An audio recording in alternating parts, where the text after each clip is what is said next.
Fall ready. Ready for the fall. Yes, it's 50 degrees outside. Focus. Okay. Welcome to Fancy Sense, my personal finance and lifestyle channel I created to help everyday people make it make sense. I'm Fancy. Make sure you hit that subscribe button so you can be a part of the Fancy Sense family. Make sure you hit that bell notification so you can be notified every time I upload new content. This week we're going to be discussing the 5 lies you've been told about building your credit. We're going to get into the impact on your credit with jewelry financing, cell phone and rent payments, store credit cards, furniture loans, and personal loans. Make sure you stay tuned until the end. I have a very special tip that is sure to help as well. So, I have personal experience with each of these financial products that we are going to discuss today. Whether it was something that I took out personally or if it was me helping someone else fix or build their credit. I also want to say this. Everything that I talk about today can have a positive impact on your credit. I just want to give you all the entire picture. So that way you can be informed when you're going to apply for credit, and you can make the best decisions for you and your family. So let's dive right into it. So the first thing we're going to talk about today is jewelry financing. Have you ever heard someone say, I'm going to go get me a jewelry loan to build my credit? I've heard tons of people say this. So let's talk about why jewelry financing is not the best option to build your credit. So number one, jewelry financing are typically, jewelry loans are typically 6 to 18 months. So they don't allow you to have an extensive credit history. So if you're doing this alone, it may not be the best ideal. Yes, it can build your credit, but it can have more of an impact if you partner it with something else. Something like a credit card. Because a credit card you can have for a lifetime. Jewelry financing or jewelry loans, I wouldn't recommend you have them for more than the 6 to 18 month period. And if you're constantly going back and buying new jewelry, then just to build your credit, then I would say just do a credit card, because you can use a credit card with your day-to-day operations. So that's why jewelry financing is good, but it's not the best way to build your credit if it was done alone. So let's jump into point number 2. So the second thing we're going to talk about is rent payments and cell phone bills. So let's talk about the lie that I've heard people say, that a cell phone bill can have a positive impact on your credit score, or it can build your credit score. And the answer to that is no, it cannot. Rent payments can have a positive impact on your score, maybe. So let's talk about how these different products impact your credit score and credit report. So credit inquiries typically happen in the very beginning. When you start with the cell phone company, or if you're starting your initial lease, then they do a credit inquiry just to find out if you are the person you say you are. So by doing that, that has a small impact on your credit score. The inquiry typically stays on your credit score for about 12 months, and it has about a 10% impact on your score overall. So very small, it's not very big. Now here's where we get into it. Cell phone payments are not reported. Only time a cell phone payment will be reported is if your account goes delinquent. So just making your payments every month is just kind of like paying your light bill or your water bill. It's not an impact either or. But if the account goes delinquent and they send it to collections, it can have a negative impact on your score. So just be mindful of that. Now, rent payments, what I found interesting, and I didn't know this when I started renting, is that some renters or leasing offices do report your payments on your report. Most don't, so don't look for this. Now, if you're someone that's trying to build your credit and you want to use that as leverage, saying, hey, I've been a successful person that has rent somewhere and I want to be able to report that, then you can go online and find a service that will allow you to do that. So that is an option that you do have for cell phone and rent payments. So the takeaway here is that overall, cell phone and rent payments typically don't have a big impact on your credit score or credit report, because only thing they do is inquiries at the beginning. Only time it will have a negative impact is if your account goes delinquent and they send your account to collections, and that can stay on your credit report for up to 7 years. So That's point number 2. Now let's go into point number 3. Let's talk about store cards. Our number 3 point is store cards. Number 3 is store cards. So I personally like store cards. It's one of the first things that I used when I first started out building my credit, is I had a store card. I like store cards because they typically, if you can go to any place that you shop at, let's name something like Best Buy or Walmart, and well, Best Buy is probably the best example, because if you want to buy something and they have 0 interest periods, you get approved for the card. I got approved for mine when I was like 18, so, and I was able to buy something and my card at Best Buy, and no interest for however the period may be depending on what you're buying. That's great. You basically are just taking advantage of trying to build your credit, not paying anything because you pay it off on time. Great. Now, only thing about store cards is that some of them may have deferred interest clauses, which basically means that if you owe as little as $1 after that 0% interest, then they can just retroactively charge you the whole interest for the entire period that you had that the financing. So be mindful of that. That's the only thing about store cards. And then they also have limited usability. So it's different from a credit card, unless you get one of those store cards that allows you to use it other places. If you can only use your Best Buy card at Best Buy, then it's not having that much of an impact on your credit, because that means you will always have to be buying something at Best Buy. But if you had a card that you can use at Best Buy everywhere, then you can use it more frequently. So you're going to have an opportunity to take advantage of the rewards on a bigger scale than just being able to use just one particular card. So that's the thing with store cards. I personally like them if they're used responsibly, but with everything that we've mentioned here, they're always going to be used best if you use them in conjunction with something like a credit card that you can use anywhere. So let's get into the next point, which is going to be furniture loans. So the third thing we're going to talk about, are we on the third topic? No, we're not. We're on the fourth topic. The fourth thing we're going to talk about is furniture loans and rent to own furniture.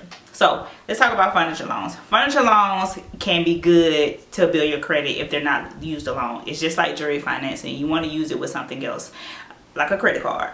So the good thing about furniture loans is that most of the time, from my experience with it, they give you a line of credit, and that line of credit can stay on your credit report for an extended period of time. But it's just like jewelry financing. In order to keep it and to prevent closure, you have to go back and keep purchasing new furniture. Now, I can tell you this, when I first purchased furniture before, my line of credit stayed on my credit report for a while, so it made it look like I had more money available that I wasn't using. So that was great, even though I had only used the line of credit once when I initially made my furniture purchase. So it definitely had a positive impact on my credit score. Eventually the account was closed because I wasn't using it, so it was good that I also had other things like credit cards. So personally, I like furniture loans. I wrote a whole blog post on it, so just make sure you click the link in the description bar below, and you can see read about my experience with furniture loans. I just don't think that they're the best way to build your credit if used alone. You should use them in conjunction with something else. Now, we're going to talk about the other way to buy furniture that I see a lot, and that's rent to own. And listen, rent to own is where your money goes to die. That's just, if you want your money to die, then just go send it to rent to own companies, because they are trash. So I did a little research just to confirm it. So, and this is what I found. So let's say that you wanted to buy some furniture, a furniture set, and it retailed for about $2,300. And you went to a rent-to-own company. Now, they outline all of this on their website. So go to any rent-to-own company, they will tell you the markup, which is crazy to me because I can't understand why that's still in business. But let's really explore it. So $2,300 is what the retail price is. They offer you an option to be able to get the furniture same day. They'll deliver it, all of this stuff. You might have to pay delivery fee, just depends. And you'll pay about $170 a month for your furniture. So, and they give you a 24-month terms. So for 24 months, you're paying $170 a month.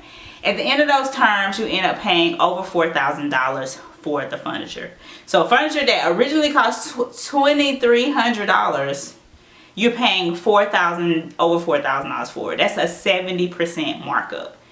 Crazy. Now, if you would have just took out a normal furniture loan at a normal furniture dealer, and they gave you 24-month terms with no interest for that same $2,300, you may have only paid about $95 a month. So that's a big difference. Can a furniture loan, a rent-to-own, impact your credit? Yes, it will help you build your credit, but you're paying to build your credit, and we're gonna get into that topic later. But the biggest takeaway I want to express here is that you don't have to do that. My recommendation, if you have $170, just go to Walmart or somewhere like that and get you something that you could just use in a moment. Go to the thrift store that you could just use for the moment, and then save that $170, put it in the savings account, save it up. Before you know it, you will have your money, and you can go and buy $4,000 worth of furniture versus only being able to buy $2,300 worth of furniture but paying $4,000 for it. That's where your money goes to die. Do not use rent-to-own companies. I would not recommend them, because I don't believe in paying to build something that I can do for free. That's just the way it is.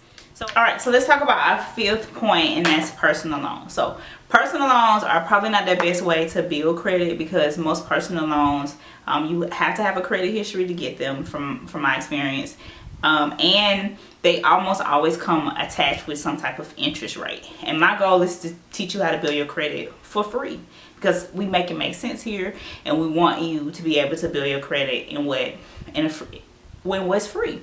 So if you have to take out a personal loan, take it out. You know, life happens. I won't recommend taking out a personal loan to pay another loan. You know, what's that saying? Old people say that's robbing Peter to pay Paul, and we're not doing that in 2019. We're not going into 2020 robbing Peter to pay Paul. We're not doing that. We don't want to do that. So have a plan to pay it off if you do have to take out a personal loan, and then just shop around so you can make sure you get the best interest rates. Okay, so now let's talk about our sixth and final point, which really isn't like a final point. It's more of just like a tidbit, and I've said this over and over throughout the entire video. Don't pay to build your credit.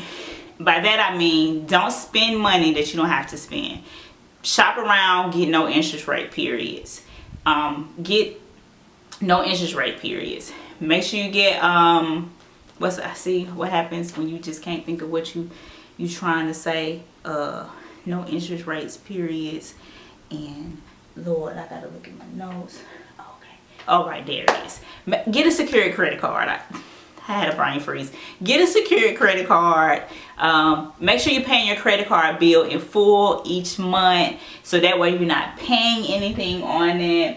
And then just make sure you're paying off your credit lines early. So like we talked about with the furniture, if you want to avoid the interest rate period, they tell you to pay it off in 6 months. Pay it off in 3. Pay it off in 4. Things like that. That way you're not paying money to build your credit. It's completely free. You have your credit cards. You're paying it off every month. You're avoiding paying unnecessary interest, because the less interest you pay, the more money you have available to do the things that you want to do. So if you have experience with any of these topics that we discussed today, or if you got a story you want to share, just make sure you hit the comment below. I would love to hear what you all have to say about building your credit, your experience, or your experience with any of these products, whether positive or negative.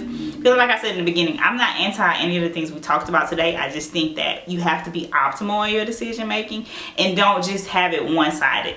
Don't just go get a jewelry loan and then be thinking that, oh, okay, I have to get a jewelry loan and they're charging me interest so I can build my credit. You don't have to do that. You can do it another way. And my next video is going to be the 5 ways on how to build your credit, not lies. I'm going to give you actual tangible things you could do to help build your credit. So comment below. I'm Fancy. Thank you for watching Fancy Sense. Make sure you hit that subscribe button so you can be a part of Fancy Sense family. Make sure you hit that bell notification. Make sure you slap that like button, because you're still here, so I know you like the content. And make sure you follow me on your favorite social platform. I'm on Instagram just about every day, talking about something, you know, living my best life, doing something that I like to share with you all, and I would like for you all to be there and just engage with me. Just have a great time with me. Thank you again. I'll see you next time, and make sure you have the best life. Live your best life. I'm just rambling at this point. Follow me on at Fancy Sense.